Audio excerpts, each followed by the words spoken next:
Good morning friend. Okay, હવે આજના વિડીયોમાં આગળ વધીશું. હવે બેટા આ સિસ્ટમથી હમણાં ચાલીશું, કાલે પણ વાત કરી હતી લાસ્ટ વિડીયોમાં. પણ તમે સ્ટડી પર ફોકસ કરજો બેટા. ભણવાનું વધુમાં વધુ સારી રીતે થાય એવી રીતે પ્રયત્ન કરજો કે જેના કારણે તમારું ભણવાનું ન બગડે. ઓકે, આગળના ચેપ્ટર રિપીટેશન પણ કરતા જજો અને ક્લિયર પણ કરતા જજો. તમને 29 અને 30 તારીખે એક એક્ઝામ ગવર્મેન્ટ લેવાની છે અને એક્ઝામ માટેનો મેસેજ પણ કદાચ મળી ગયો હશે, નહીં મળ્યો હોય તો સ્કૂલ તરફથી મેસેજ મોકલી દઈશું. ઓકે, હવે એ એક્ઝામની અંદર પેપર જે આવશે એ તમને સેન્ડ કરીશું. ઘરેથી બેસીને જ પેપર લખવાનું છે તમારી રીતે, પણ પપ્પા મમ્મીની હાજરીમાં પેપર લખવાનું. સુપરવિઝન એમનું રહેશે, બરાબર. શક્ય એટલું વધુમાં વધુ બધું લખાઈ જાય એવો પ્રયત્ન કરવાનો છે, બરાબર. અને માર્ક જે પણ આવશે બોર્ડમાં એટલે કે ગવર્મેન્ટમાં મોકલવાના છે. ઓકે બેટા, તો તમે એ રીતે પ્લાનિંગ રાખજો જ કે એ રીતે તૈયારી થાય અને તૈયારી કરવાનું શરૂ કરી દેજો. આપણું કેમિસ્ટ્રીમાં પહેલું અને બીજું 2 ચેપ્ટર છે. ઓકે, તો 2 ચેપ્ટર તમારે તૈયાર કરવાના છે, પહેલું ચેપ્ટર અને બીજું ચેપ્ટર. ઓકે, બીજું ચેપ્ટર આપણું આખું ચાલી ગયું છે, તમારે લગભગ એના ટૉપિક ક્લિયર થઈ જ ગયા છે.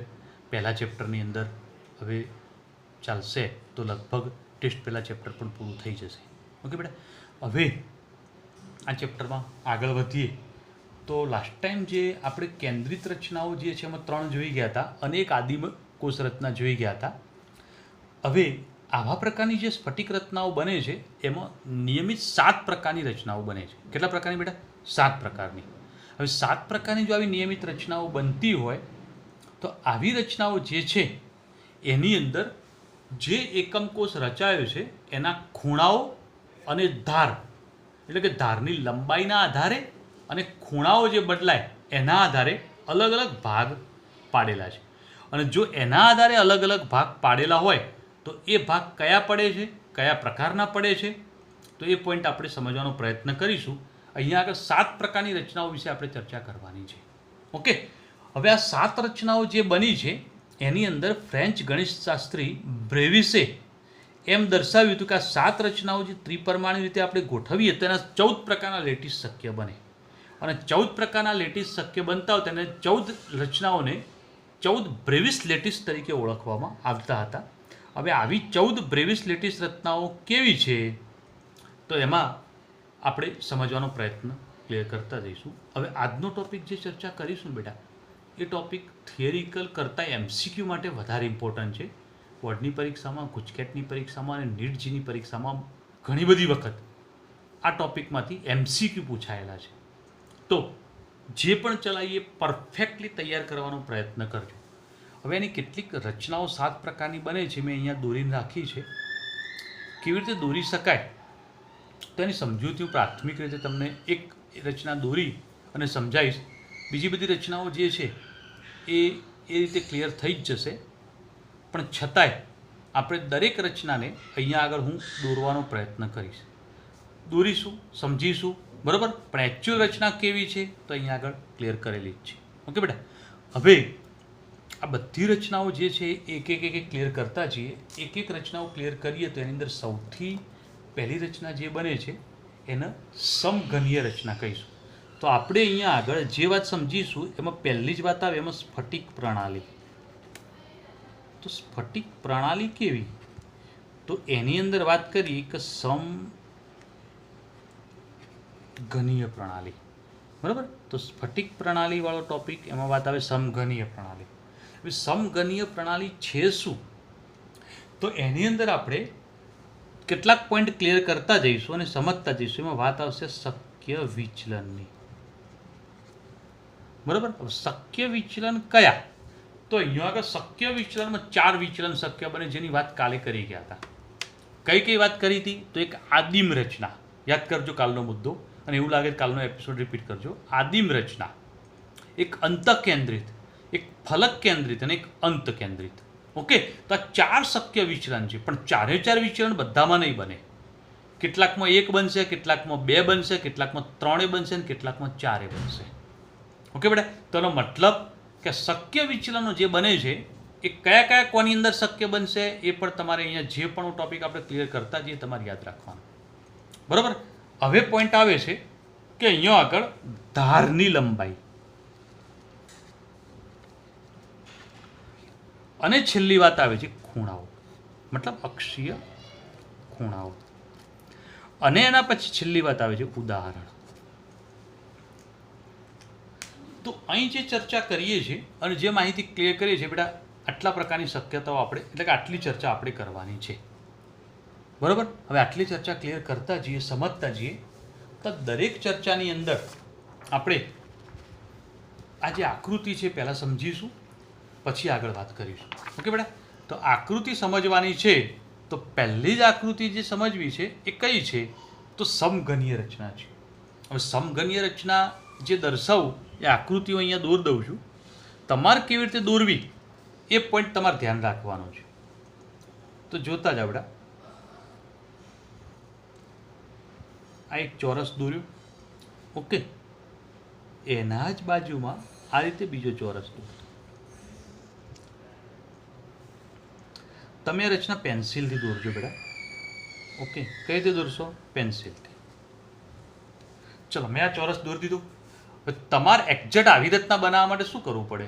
તો પેન્સિલથી તમે આ રચના બનાવો એટલે આ હું જે લાઈન દર્શાવું છું ને બેટા, આમાં જોતા જજો. એકા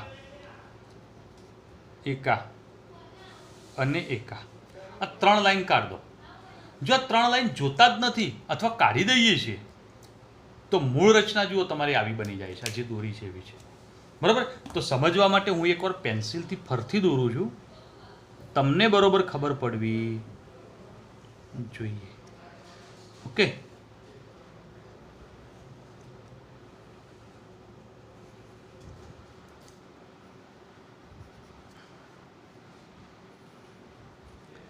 હવે એની અંદર કઈ લાઈનો નથી લેવાની તો એ તમે સમજી લેજો. ઓકે. તો એક આ લાઈન નથી લેવાની એટલે મેં દોરતો જ નથી. બાકીની લાઈનો જે છે અહીંયાથી કાઢી દઉં છું. જો જે કાઢવાની છે એ મેં અહીંયાથી જે પેલામાં જે ચેકેલી લાઈનો છે એ કાઢી દેવાની છે. કાઢી દેવાની લાઈન જે છે હું અહીંયાથી કાઢી દીધી. ઓકે બેટા. તો હવે જે બાકી વધી એ ભાગ હું ડાર્ક કરી દઉં.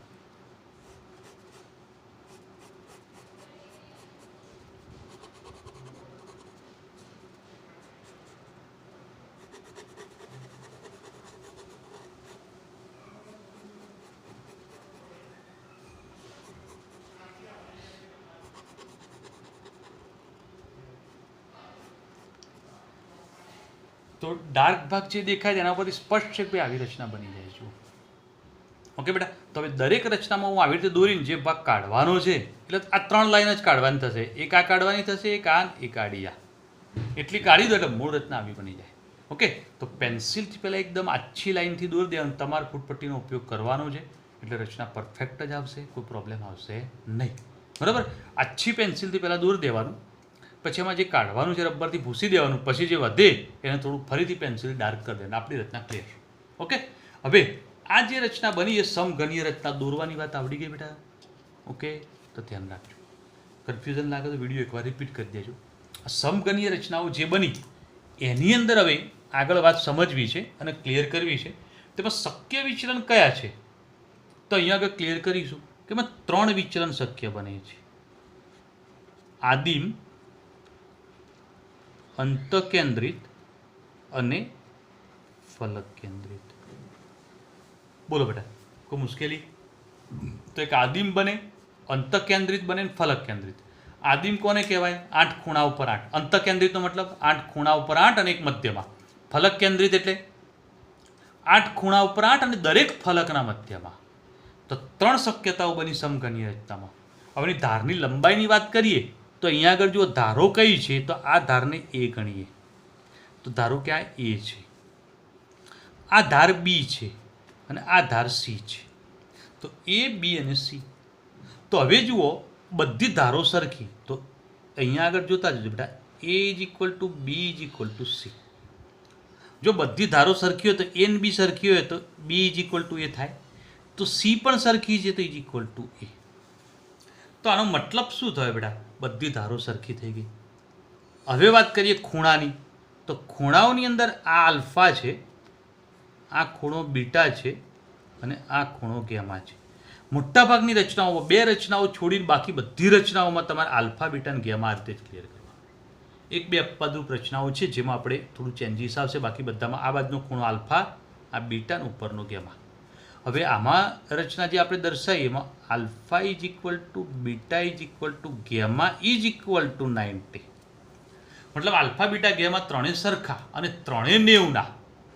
બોલો, આ ક્લિયર કર્યું, ખબર પડી જશે બેટા. તો બધા 90ના છે, સરખા પણ છે. તો અહીંયા જે વાત કરીએ કમ્પ્લીટ. હવે વાત કરીએ ઉદાહરણની. ઉદાહરણમાં આવી ગોઠવણી કોની હોય? તો એક સોડિયમ ક્લોરાઇડની હોય. બીજી વાત કરીએ ઝીંક બ્લેન્ડ, અને ઝીંક બ્લેન્ડ એટલે ZnS કહેવાય. તો એને ZnS તરીકે ક્લિયર કરજો. અને ત્રીજું ઉદાહરણ છે કોપર. તો બોલો, પહેલું જે ઘન રચનાની વાત કરવાની હતી એ મેં જે વાત અહીંયા સમજાવી એમાં કોઈને મુશ્કેલી બેટા? રચના અહીંયા દોરેલી છે. ઓકે, હવે વાત કરીશું બીજી રચનાની. બીજી રચના જે છે એ ચતુષ્કોણીય રચના બને છે. તો કઈ રચના દર્શાવીશું આપણે? ચતુષ્કોણીય. હવે ચતુષ્કોણીય રચના બને એમાં શક્ય વિચલનો તો બે જ બનશે. કયા કયા? તો એક આદિમ અને એક અંત કેન્દ્રિત.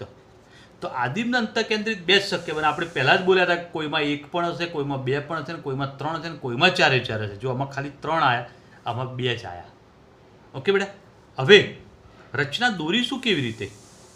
તો રચના દોરવાની વાત આવે તો દોરતા હું શીખવાડ દઉં, ધ્યાન આપજો બેટા.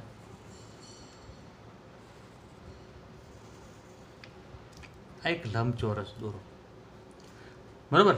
લંબચોરસની અંદર હવે એક બીજો લંબચોરસ આ પ્રકારનો છે. હવે એના દરેક ખૂણાને જોડી દો. આપણે આમાં વાત કરીએ પ્રમાણે કયા 3 લાઈનો કાઢી દેવાની? તો 1, 2 અને 3. ચલો, એ 3 કાઢી દો, આવી રચના થઈ જાય. જો ઉપરની રચના બે સેમ લાગે છે. ઓકે બેટા. તમારે પેન્સિલ દોરવાનું હોય, બધી રચનાઓ પેન્સિલથી ફરીથી દોરીને નહીં સમજાવતો. કઈ ભાગ કાઢવાનો એટલું સમજાવી દઉં, બાકી તમારે ક્લિયર થઈ જશે, તો આવડી જશે. હવે આ રચનાની અંદર આપણે જોઈએ તો શું બને છે? તો A, B અને C, બરાબર. તો રચના તમે સ્પષ્ટ રીતે જુઓ તો A અને B સરખા દેખાય છે. જો આ બે સમાન છે, પણ હાઇટ એટલે ઊંચાઈ, કારણ કે આપણે લંબચોરસ દોર્યો હતો તો ઊંચાઈ અલગ છે. તો does not equal C. Clear? C એના સમાન નથી. તો આ યાદ રાખજો, કારણ કે બહુ ધ્યાન રાખવું પડશે. એક પોઈન્ટ ક્લિયર કરીને યાદ રાખતા જવું પડશે. એક સાથે બેસીને યાદ નહીં રહે કદીએ.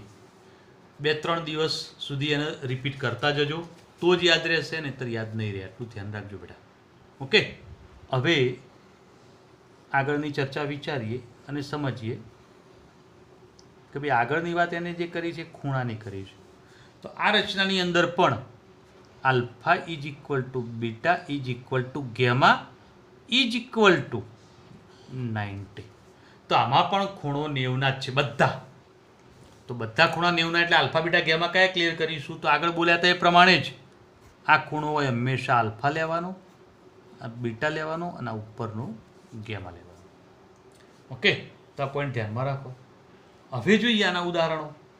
ઉદાહરણો કયા છે? તો ક્લિયર કરજો બેટા. સફેદ ટીન, બરાબર.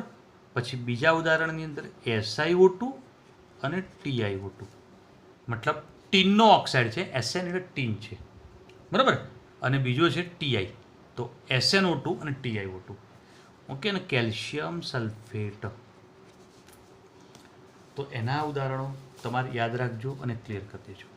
તો ચતુષ્કોણીય રચનાની વાત કમ્પ્લીટ. તમને કન્ફ્યુઝન લાગે તો વિડીયો રિપીટ કરતા જજો, હું રિપીટ કરતો નથી. આપણે પહેલાં જ બોલ્યા હતા કે તમારે જ્યાં પણ એવું લાગે તો વિડીયો તમારે રિપીટ કરવાનો. ઓકે બેટા. ક્લાસમાં હોય તો હું રિપીટ કરું એ અલગ વાત છે, અહીંયા આગળ તમારે વિડીયો રિપીટ કરતા જાઓ. હવે વાત આવે છે ત્રીજા પ્રકારની. હવે ત્રીજા પ્રકારની જે રચના છે એ ઓર્થોરોમ્બિક છે.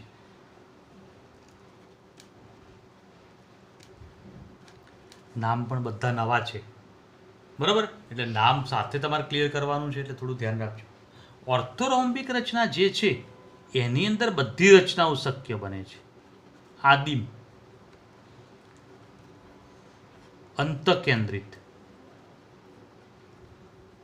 ફલક કેન્દ્રિત અને અંત કેન્દ્રિત. તો આ એક જ રચના એવી છે કે જેમાં બધું શક્ય છે. ઓકે બેટા, તો ધ્યાન રાખજો. હવે એને દોરીશું કેવી રીતે, તો દોરવાની વાત હું થોડી ક્લિયર કરતો જાઉં છું. ખાસ હું જે દોરતી વખતે જે વાક્ય બોલું ને થોડા ધ્યાન રાખજો, એટલે તમારે દોરવાની વાત સરળ પડી જાય. ચલો, આ એક લંબચોરસ દોર્યો. લંબચોરસ દોર્યા પછી આ રચના દોરતી વખતે આપણે શું કર્યું? સોરી બેટા, થોડું પિક્ચર કપાયું. હવે એક લંબચોરસ દોર્યો. આ લંબચોરસ દોર્યા પછી શું થયું બોલાડો? તો અહીંયા આગળ જોતા જજો કે ભાઈ લંબચોરસ દોર્યો ત્યારે આ રચના દોરી ત્યારે શું કર્યું હતું? એક્ઝેક્ટ જો વચ્ચેથી લાઈન દોરી હતી ને ચોરસ, પણ અહીંયા આગળ એવું નહીં, અહીંયા વચ્ચેથી શરૂ નહીં, છેક છેડાથી, છેક છેડાએથી લેવાનું છે. આ ધ્યાન રાખજો.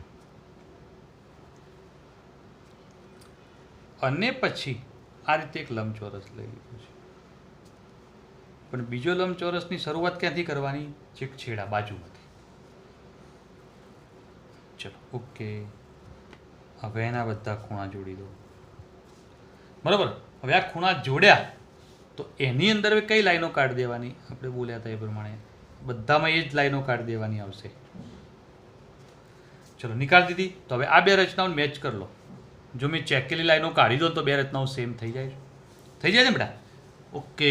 તો હવે લાઈનો જો સેમ થઈ જતી હોય તો એ પરિસ્થિતિની અંદર હવે જો આ એ છે, આ બી છે અને આ સી છે.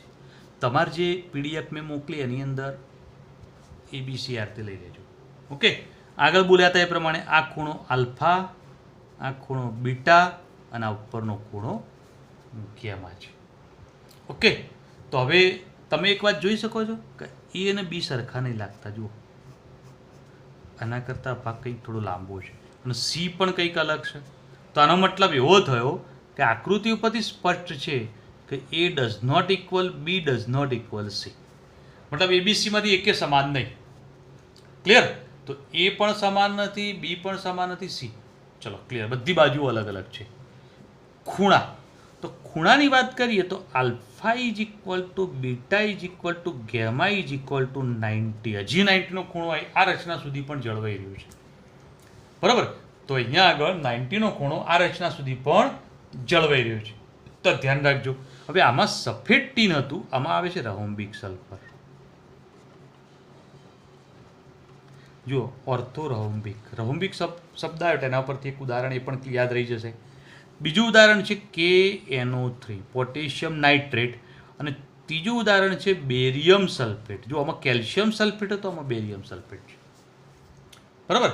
તો બેરિયમ સલ્ફેટનું ઉદાહરણ તમે આમાં લઈ શકો છો. ઓકે બકા? તો ત્રીજું ઉદાહરણ જે મેં ચર્ચા કરી, જે માહિતી ક્લિયર કરી ગયા, એની અંદર વાત સમજાય એમાં કોઈના કોઈ પ્રશ્ન બેટા? ઓકે. હવે વાત કરીશું ચોથી રચનાની. ચોથી રચના જે બને છે એને ષટકોણીય રચના કહીશું. તો અહીંયા આગળ આવી છીએ, બરાબર? તો અહીંયા આગળ જુઓ, ચોથી રચના ષટકોણીય. હવે ષટકોણીય રચના બને એમાં ફક્ત ને ફક્ત એકલો આદિમ રચના જ બનશે. કઈ રચના શક્ય બનશે? એકલી આદિમ. આદિમ સિવાય કોઈ નહીં, બરાબર? તો આપણે આદિમ રચના બનાવીશું ષટકોણીયમાં. હવે ષટકોણીયમાં આદિમ રચના બનાવું છું તો કેવી રીતે બને છે તેની ચર્ચા ક્લિયર કરાવીશ અને સમજાવીશ. ઓકે બેટા? તેની ચર્ચા ક્લિયર કરાવતો જો, ધ્યાન આપતા જજો. કેવી રીતે બનાવીશું આવી રચના? તો હું દોરું છું, તમે થોડું ધ્યાન આપતા જજો.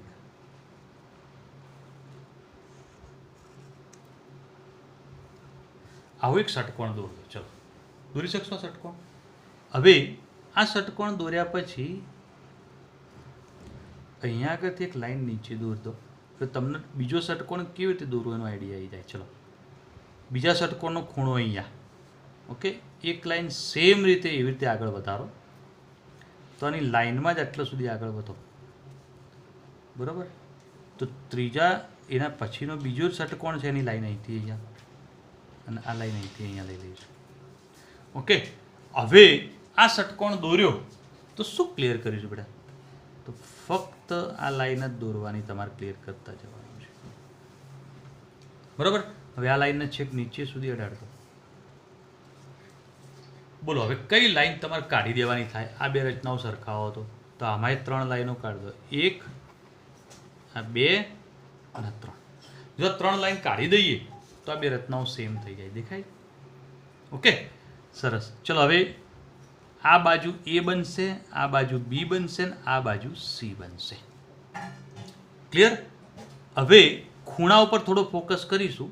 તો આ ખૂણો જે બનશે આલ્ફા બનશે, આ ખૂણો બનશે બીટા બનશે અને આ ખૂણો બનશે ગેમા બનશે. તો ષટકોણની રચના દોરતા આવડશે બેટા? પહેલાં એક ઉપર ષટકોણ દોર્યો, બે છેડાવાળી લાઈન થોડી નીચે ખેંચી અને બે ખૂણા અહીંયા આવે એક નીચે ષટકોણ દોરી દેવાનું. ઓકે, અને પછી આ વચ્ચેવાળી બે લાઈનો ખેંચી લેવાની, આ બે ભાગ ભૂસી દેવાના. તમારી રીતે દોરવું હોય તો બીજી રીતે પણ કહું. આ બે લાઈનો નીચે ખેંચી, આ બિંદુ આવી ગયા, આ બે લાઈનો અહીંથી થોડી નીચે ખેંચીને અહીંથી આમ દોર દો તોય થઈ જશે. જે રીતે કામ કરવું એ રીતે કરી શકો છો. ઓકે બેટા, હવે આ વાત સમજ્યા તો હવે અંદર ધારની લંબાઈની વાત કરીએ. ષટકોણની રચનામાં તમને અહીંયા સ્પષ્ટ દેખાય છે કે ભાઈ અહીંયા સમબાજુ ષટકોણ દોર્યો હતો એટલે બાજુઓ તો આ બે સરખી થવાની. તો A is equal two B, A ને B બે સરખા, પણ C તો સ્પષ્ટ અલગ દેખાય છે તો C અલગ છે.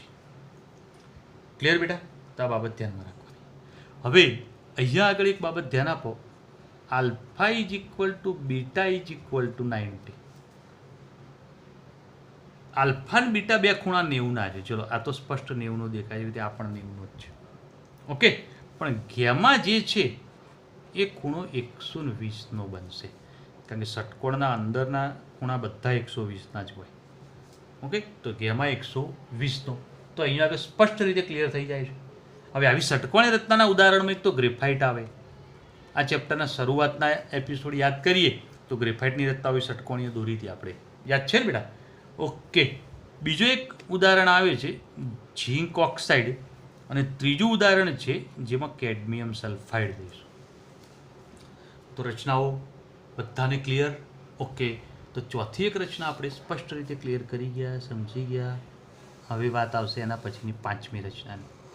પાંચમી રચના શું છે, કેવી છે, એની વાત સમજવાનો પ્રયત્ન કરીએ. તો પાંચમી રચના જે બને છે એને રહોમ્બોહેડ્રલ કહીશું. શું નામ આપીશું બેટા? રહોમ્બોહેડ્રલ. આ રહોમ્બોહેડ્રલ છે એ રચનાને અથવા ત્રિકોણીય રચના પણ કહીશું. હવે પહેલી તો વાત પ્રશ્ન આવે કયો? રહોમ્બોહેડ્રલ રચના જે ક્લિયર કરવી છે એ રચના કેવી રીતે દોરીશું? બરાબર, તને દોરવાની વાત જે છે સમજી લઈશું. આ રચના છે, ચલો દોરવાની વાત હું દોરું, ધ્યાન આપતા જજો બેટા. હવે અહીંયા આગળ જે રચના દોરવી છે એમાં એક ચતુષ્કોણ આવો દોરીશું.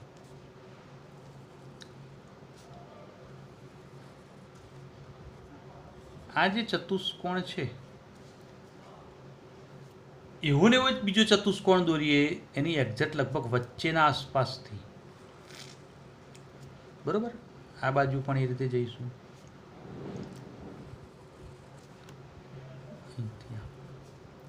ચતુષ્કોણ દોરી ગયું બેટા? બે ચતુષ્કોણ આવી રીતે દોર્યા. ઓકે, એના ખૂણા જોડી દો. બધી રચનાઓમાં આવી રીતે દોરવાનું, ખાલી એક આ રચના જ દોરતી વખતે થોડી અલગ છે. આ રચના ખાલી એક દોરતી વખતે અલગ છે, બાકી બધામાં આવી રીતે. બોલો કમ્પ્લીટ? હવે જે આગળ વાત કરી એ પ્રમાણે આ જે ચેકેલો ભાગ તમારે કાઢી દેવાનો. તો બોલો આ રચના દેખાય જેવી થઈ ગઈ. ઓકે, સરસ. હવે એની બાજુઓ લઈ લઈએ. તો આ બાજુ A છે, આ B છે અને આ C છે. A અને B સમાન છે અને C પણ સમાન છે. ઓકે, ચાલો આટલું ક્લિયર. હવે ખૂણાઓ આલ્ફા, બીજો ખૂણો જે છે એ કયો છે? તો ગેમા છે. ઓકે, તો હવે જુઓ અહીંયા આગળ કે આની અંદરના બાજુ ખૂણાની વાત થઈ ગઈ. તો અહીંયા આગળ મેં થોડી માહિતી ક્લિયર કરેલી છે, જેમાં રહોમ્બોહેડ્રલમાં ફક્ત ને ફક્ત એક જ રચના બને છે, આદિમ. A અને B અને C બધા સરખા છે, એટલે મેં ક્લિયર કરી દીધું બધા સરખા છે. ખૂણામાં ખાસ ઇન્ટરેસ્ટિંગ પોઈન્ટ છે કે ખૂણા બધા સરખા, આલ્ફા બીટા અને ગેમા બધું સરખું, પણ એકે 90નું નહીં, કારણ કે આખી રચના 83 થઈ ગઈ છે અને 83 થઈ એટલે ખૂણા બધા બદલાઈ જાય છે. ઓકે બેટા, તો ખૂણાની અંદર વાત ઇન્ટરેસ્ટિંગ છે એટલે થોડું ધ્યાન ત્યાં આગળ ક્લિયર કરજો. હવે વાત અહીંયા આગળ ક્લિયર કરવી છે, તેના ઉદાહરણ કયા છે? તો એના ઉદાહરણની અંદર પહેલી વાત આવે છે કેલ્સાઇટ. ઓકે, અને કેલ્સાઇટ લખ્યું છે તેનો મતલબ CaCO3 થઈ શકે છે.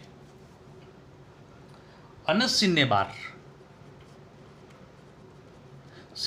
લખ્યું મતલબ HGS છે, મર્ક્યુરી સલ્ફાઇડ. બરાબર, તો આ પોઈન્ટ ધ્યાનમાં રાખો બેટા. તો પાંચમી રચના અહીંયા આગળ ક્લિયર થઈ ગઈ. હવે રચના સમજવી છે છઠ્ઠી. તો છઠ્ઠી રચના જે છે એના માટે સમજવાનો પ્રયત્ન કરીએ. ધ્યાન આપજો. પાંચમી રચના ક્લિયર છે. હવે આગળ વધીશું છઠ્ઠી રચના માટે. તો છઠ્ઠી રચના જે છે એ કઈ છે? તો મોનોક્લિનિક છે. અને મોનોક્લિનિક રચનામાં બે શક્ય વિચલન બને છે, આદિમ અને અંત કેન્દ્રિત. ધ્યાન આપજો, શબ્દ અંત કેન્દ્રિત છે. સામસામેની બાજુના મધ્યવાળો ભાગ એટલે અંત કેન્દ્રિત વાળી વાત થઈ.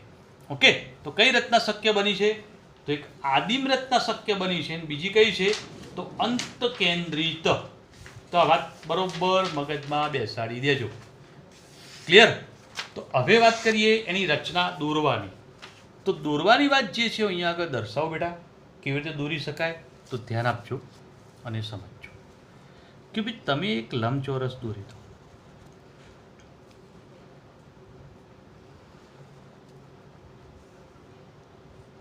ઓકે, આ લંબચોરસ જે દોર્યો એના પછી બીજો એક લંબચોરસ દોરવાનો છે, પણ એ ક્યાં દોરીશું? એનાથી થોડો દૂર. જો આવી રચનાઓ ત્રણ રીતે દોરી આપણે. એક રચના પહેલી કઈ દોરી હતી? તો ચતુષ્કોણીય રચના. ચતુષ્કોણીય રચના તમને ક્લિયર કરાવું છું. અરે દેખાય છે? એમાં એક લંબચોરસ દોર્યો, બીજો લંબચોરસ વચ્ચેથી શરૂ કર્યો હતો. એક રહોમ્બોહેડ્રલ હતી, સોરી ઓર્થોરોમ્બિક હતી. ઓર્થોરોમ્બિકની અંદર બે ચતુષ્કોણ દોર્યા, એક અહીંયા દોર્યો ને એક એક્ઝેક્ટ એના છેડા ઉપર દોર્યો હતો. અને આ રચના જે બની એની અંદર બે ચતુષ્કોણ કેવી રીતે દોર્યા બેટા? તો એક અહીંયા દોર્યો ને બીજો એનાથી થોડો દૂર બહાર દોર્યો. હવે એના ખૂણા તો જોડવાના જ છે.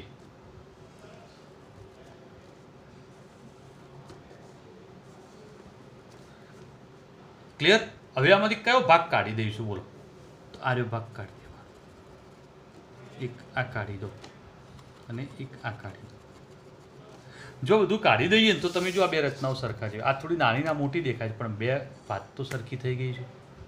ક્લિયર? તો આ બાબત ધ્યાન રાખજો. હવે મેં કહ્યું હતું કે બે રચનાઓ થોડી અપવાદ છે. આ રચના મોનોક્લિનિક વાળી અપવાદ છે. બરાબર? તેની બાજુમાં આ એ ગણીશું, આ બી ગણીશું અને આ સી ગણીશું.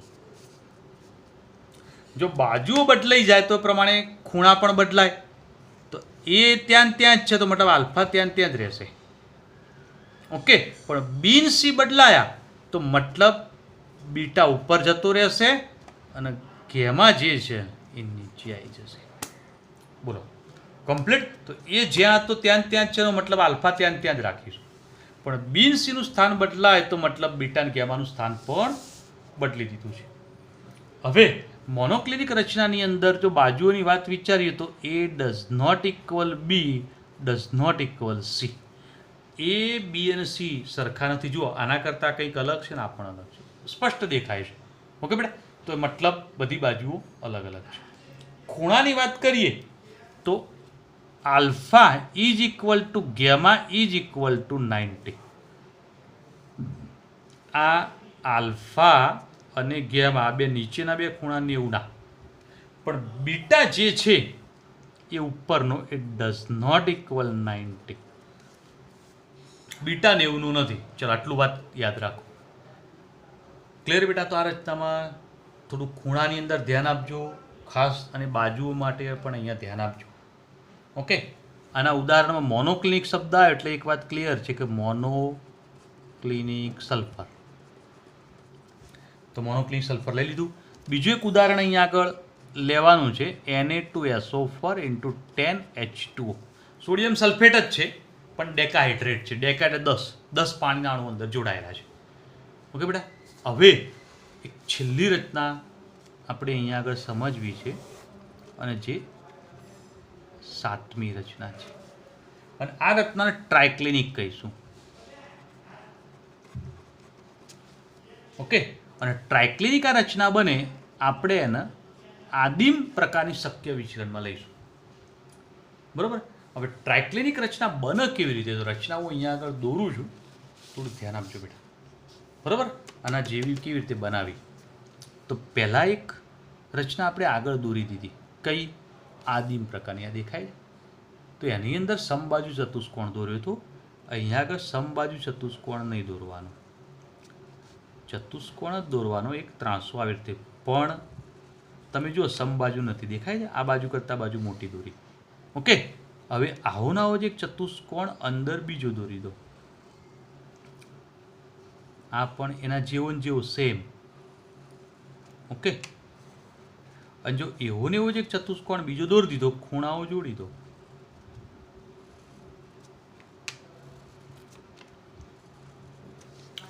કમ્પ્લીટ. ઓકે, તો કઈ ભાગ કાઢી દઈશું? કાઢી દીધો. મતલબ આ બે એક્ઝેક્ટ દેખાય. જો વચ્ચેનો ભાગ કાઢી દો તો બે રચનાઓ સેમ બની ગઈ. ક્લિયર? હવે આની અંદર આગળ વાત કરી હતી એમ જ, કોઈ ફરક નહીં. એ બી અને સી, તો મતલબ બાજુ એ બી સી એ પ્રમાણે લીધી તો ખૂણા હવે એવા જ. આ આલ્ફા, તો આ બીટા, તો આ ગેમા. કમ્પ્લીટ. દોરતા આવડી ગયું બેટા. હવે એની માહિતી જે છે આપી દઈએ. ફક્ત એક જ શક્ય વિચલન આદિમ. ચલો, આપણે આ સમાન બાજુ નથી બતાવી તો ઊંચાઈ પણ અલગ. મતલબ A does not equal B, does not equal C. બાજુ એક કે સરખી નહીં. ખૂણામાં તો બરોબર ધ્યાન આપજો બેટા. Alpha does not equal beta, does not equal gamma અને ડઝ નોટ ઇક્વલ 90. મતલબ ખૂણા 3માંથી એકે સરખા નહીં, એકે 90ના પણ નહીં, બધા અલગ અલગ. અને 90 એકે નહીં. તો રચના બરોબર મગજમાં બેસે બેટા? ઓકે, સરસ. તો હવે આના ઉદાહરણ જે છે એ ક્લિયર કરીશું. K2Cr2O7 એટલે પોટેશિયમ ડાયક્રોમેટ કહીશું એને. બીજું છે CuSO4 × 5H2O મતલબ કોપર સલ્ફેટ, જેમાં 5 પાણીના અણુઓ જોડાયેલા, જેમાં 10 જોડે તેમાં 5 હોય છે. અને બીજી વાત આવે છે H3BO3 જેને બોરિક એસિડ કહીશું. ઓકે, તો બોલો અહીંયા આગળ જે વાત કરી એની અંદર આપણે ટોટલ 7 પ્રકારની રચનાઓ વિશે સમજી ગયા. આ 7 રચનાઓ વિશે જે ચર્ચા કરી ગયા આપણે, એની અંદર શક્ય વિચલન જુઓ.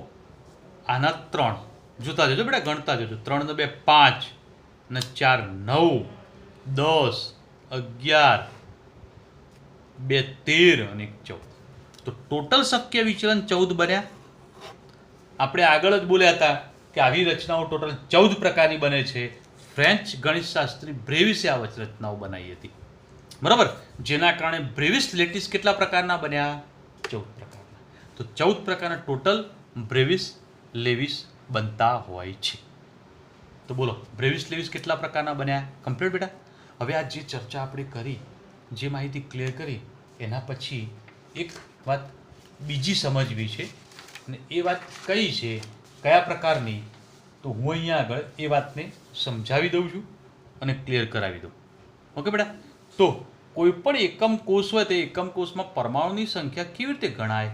તો નેક્સ્ટ ટોપિકની ચર્ચા હવે કરીએ અને સમજીએ.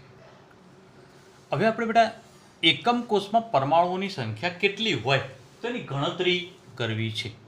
અને જો એની ગણતરી કરવી હોય તો એ ગણતરી કેવી રીતે કરીશું? તો ધ્યાન આપજો અહીંયા આગળ બરોબર. ઓકે, તો અહીંયા આગળ ધ્યાન આપો બેટા. એકમ કોષમાં પરમાણુઓની સંખ્યાની ગણતરી કરવી હોય તેમાં 3 એકમ કોષમાંની આપણે ચર્ચા કરીશું. તો અહીંયા આગળ એક આદિમ રચનાની વાત કરીશું. બરાબર.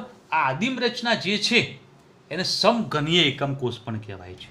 તો આદિમ રચના એટલે સાદી રચના, એને સમઘનીય એકમ કોષ તરીકે પણ ઓળખીશું. ક્લિયર? હવે એમાં પરમાણુઓ કેટલા હોય ટોટલ? તો પહેલાં તો આદિમ રચના વિચારીએ અને દર્શાવો બેટા. આપણે દોરી ગયા છે આગળ, ફરીથી એકવાર દોરી દઉં છું કે આદિમ રચના જે છે આ પ્રકારની છે. ઝડપથી ક્લિયર કરતા જઈશું. એમાં 8 ખૂણા ઉપર 8 ગોળાઓ છે. બરોબર સમજજો, અહીંયા આગળ સમજવાનું છે, દાખલામાં પણ એની જરૂર પડશે. હવે 8 ખૂણા ઉપર 8 ગોળાઓ હોય તો આદિમ રચના. ચલો હવે આવી આદિમ રચના જે છે અહીંયા આગળ દર્શાવી દો. કમ્પ્લીટ. હવે જો આ રચના મેં દર્શાવી છે એની અંદર તમે સ્પષ્ટ રીતે જુઓ કે ભાઈ 8 ખૂણા ઉપર 8 ગોળાઓ. હવે આ એકમ કોષ મેં જે દર્શાવ્યો એના બાજુમાં એના જેવો ને જેવો બીજો એકમ કોષ અહીંયા આવે ને. ઓકે, તો ખૂણા ઉપર ગોળો છે. ધારો કે ગોળો અહીંયા છે. ક્યાં છે? અહીંયા આગળ. હવે જો આ ખૂણા ઉપર ગોળો હોય, આ ખૂણા ઉપર, તો ગોળો આમ હોય. જોજો, આખો ગોળો આમ હોય. બરાબર. હવે ગોળો ખૂણા ઉપર જો આમ ગોઠવાય તો એના બાજુમાં બીજો એકમ કોષ આવે. આમ આ બાજુ પણ એક એકમ કોષ આવે. તો એવી રીતે આ બાજુનો પણ એકમ કોષ આવે. તો આવો ને આવો એકમ કોષ એક ઉપર પણ હોય ને, એક આ બાજુ પણ હોય, એક આ બાજુ પણ હોય ને એક આ બાજુ. ટોટલ કેટલા એકમ કોષ એકબીજાના સંપર્કમાં? 8. જો એક આવ્યો, એક એના બાજુમાં બીજો, એક આ બાજુ, એક આ બાજુ. નીચેના 4 થઈ ગયા. સેમ ઉપર બીજા 4 આવે. ઓકે, તો આ ગોળો ટોટલ કેટલા જણના ભાગમાં આવ્યો? 8 જણના ભાગમાં આવ્યો. તો એક જ ગોળો 8ના ભાગમાં આવતો હોય તો એકના ભાગમાં કેટલી હિસ્સેદારી આવે? બધાને ટુકડા કરીને આપી દીધા હોય તો આના ભાગમાં 8મો ભાગ આવે ને. કમ્પ્લીટ. તો મતલબ કે એની હિસ્સેદારી કેટલી આવી? 1/8 આવી. તો પ્રત્યેક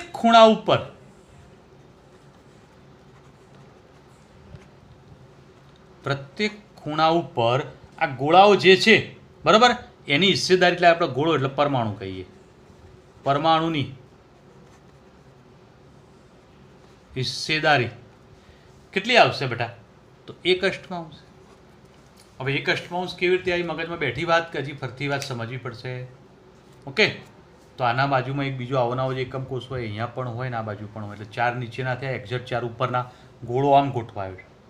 અને જો અહીંયા આગળ એક ગોળો હોય આ ખૂણા ઉપર, તો ખૂણા ઉપરનો ગોળો નીચેના 4ના ભાગમાં આવે ને ઉપરના 4ના ભાગમાં ટુકડા વેચાઈ જાય. અને જો ટુકડા ત્યાં વેચાઈ જાય તો દરેકના ભાગમાં 1/8 આવે. હવે આવા ટોટલ ખૂણા કેટલા બોલો? એક ખૂણો આ, બીજો આ. તો આના 1/8, આનો 1/8, આનો 1/8, આનો 1/8. એવી જ રીતે એક્ઝેક્ટ આનો 1/8, આનો 1/8, આનો 1/8, આનો 1/8. બરાબર. 8 ખૂણા છે. તો ખૂણા કેટલા? 8. બરાબર. અને દરેકના ભાગમાં 1/8 આવે તો 8 ઉડી ગયા, મતલબ 1 પરમાણુ. તો આદિમ રચનાઓ તેની અંદર ટોટલ પરમાણુની સંખ્યા કેટલી થઈ બેટા? 1 જ થઈ. 1 જ પરમાણુ હિસ્સેદારીમાં આવ્યો. તો આદિમ રચનામાં કુલ પરમાણુ આમ ગોળા ઉપર તો 8 દેખાય છે, પણ ખરેખર પરમાણુના અંદર શું થાય બેટા? આનો 1/8, આનો 1/8, આનો 1/8, બધાને 1/8 ભાગ લઈએ અને બધા ટુકડા જોડીએ ને તો એક આખું ગોળો એક જ બની જાય. તો પરમાણુ એક જ બને. તો ક્લિયર પરમાણુની સંખ્યા ગણીએ. ચલો હવે અંતઃકેન્દ્રિત. તો અંતઃકેન્દ્રિત રચના કેવી છે?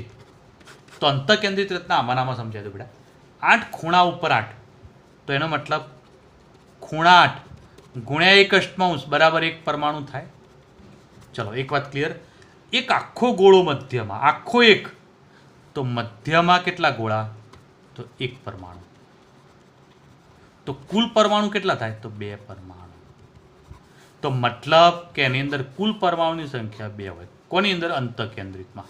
આમાં એક જ. બરાબર. તો 2 માટેની ગણતરી કરીએ. ક્લિયર બેટા? હવે ફલક કેન્દ્રિત. હવે ફલક કેન્દ્રિત રચના કેવી બને? તો અહીંયા આગળ ઝડપથી દોરી દઉં, ધ્યાન આપજો.